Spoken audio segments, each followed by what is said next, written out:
What's up, Gunpla Modelers? This is Strider Prime, bringing you a new edition of Gundam Models, and today I am going to build this guy.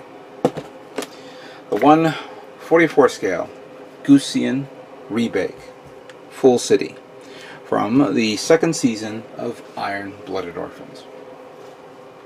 This was, of course, the updated version to the rebake that Akihiro Atlan was using. And it is actually one of my favorite mobile suits from the IBO line. And I was hoping that one day Bandai would make a 1/100 scale version of the full city, but unfortunately we only have it as a high grade.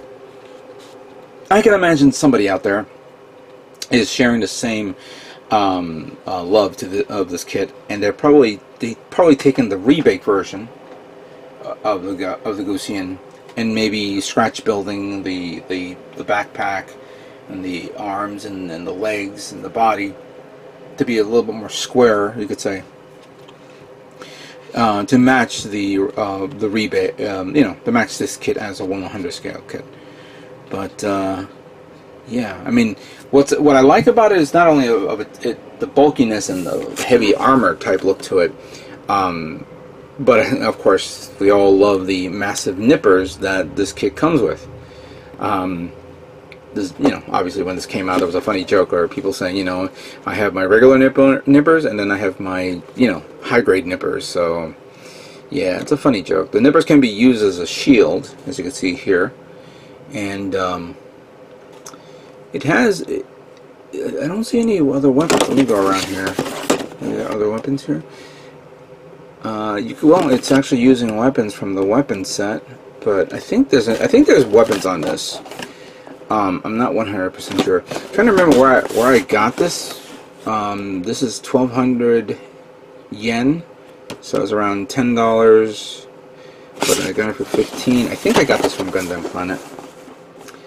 Yeah, I decided to build this considering that I'm actually working on the 1/100 scale Gusion Rebake's parts to merge with my Kamara's Trooper. And I think this will be appropriate for me to build this right now. I'm not going to paint this. This is actually going to be a filler build because I'm dedicating all my time to construction of my kit for the Gunpla Builders World Cup 2017. But we're going to review this and build it and see what how it's like.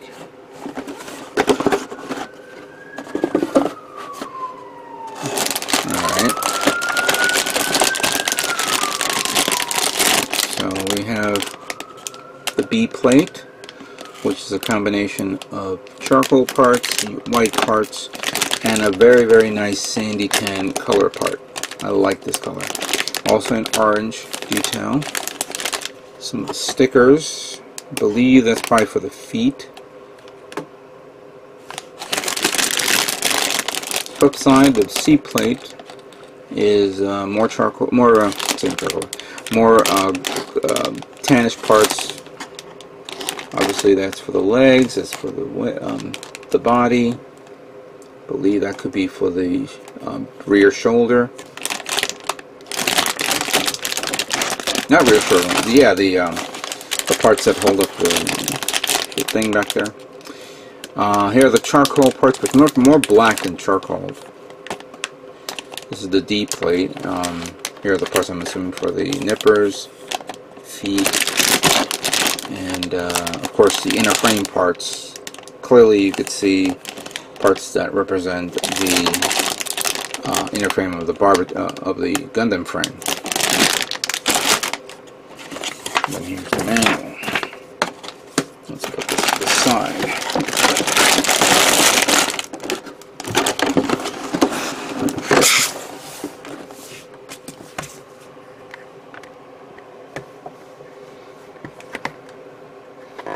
Again, we are treated with new manuals that everything is now in Japanese and in English. So if you want to read the history of it, it's right here on both your mech and your pilot.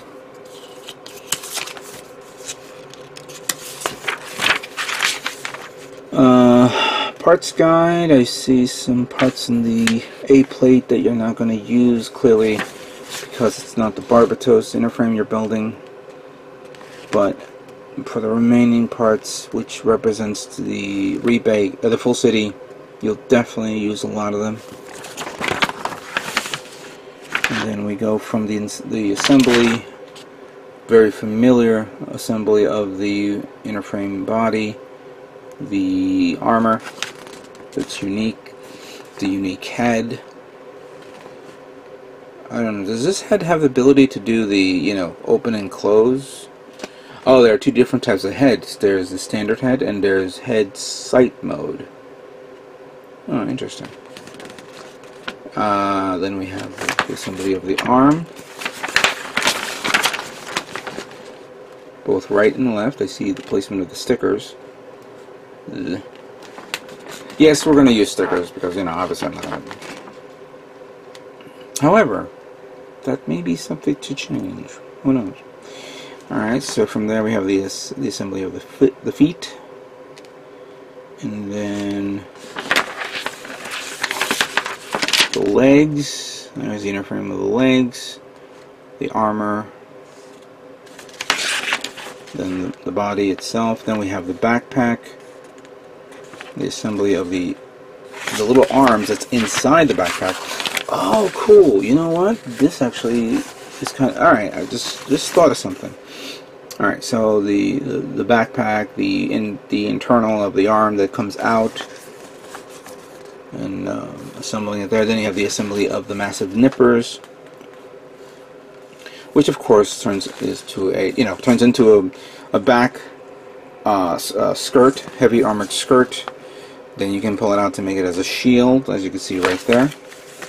And then how to take it apart and assemble it so you could use it to, you know, snap into place, snap whatever mobile suit you want.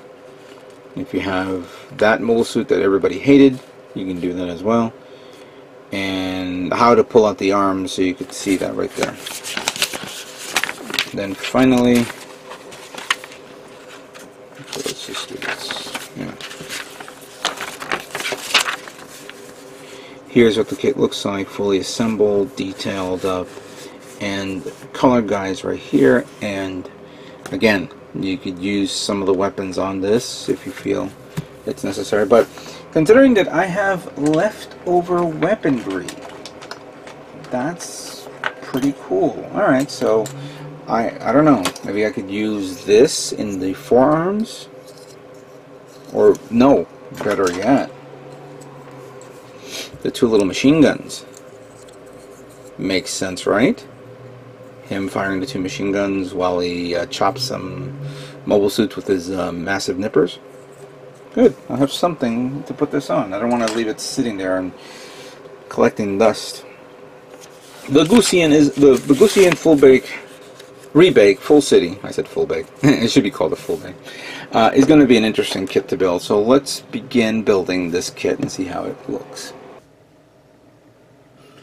Okay, so now we're going to begin the assembly of the Gusion Rebake Full City. And here is, of course, the torso unit, which is technically familiar from all the other IVO Gundam kits I've made in the past. First, we're going to begin with the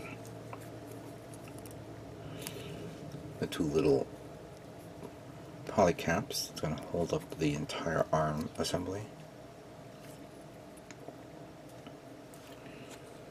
Take that, I'm going to put that here, like so.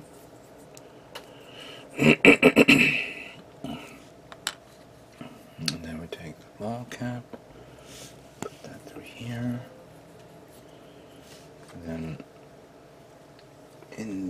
let me see what kind of position I was messing up.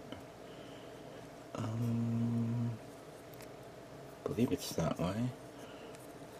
Yeah, like that. And then this one goes here. Alright. I'll complete that.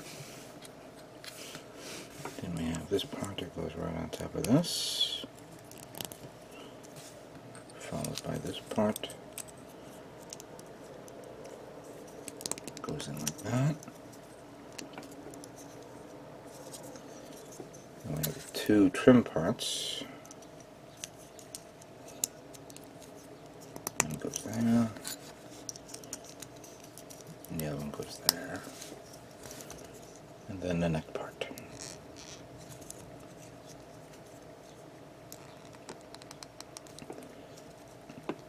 Oh boy, that's tough. Alright, yeah. There we go. Quick, simple, and easy to make. Considering that it's basically the lightest armor on the frame. But there you go. The assembly of the torso is complete. Let's now move on to the next part of the build.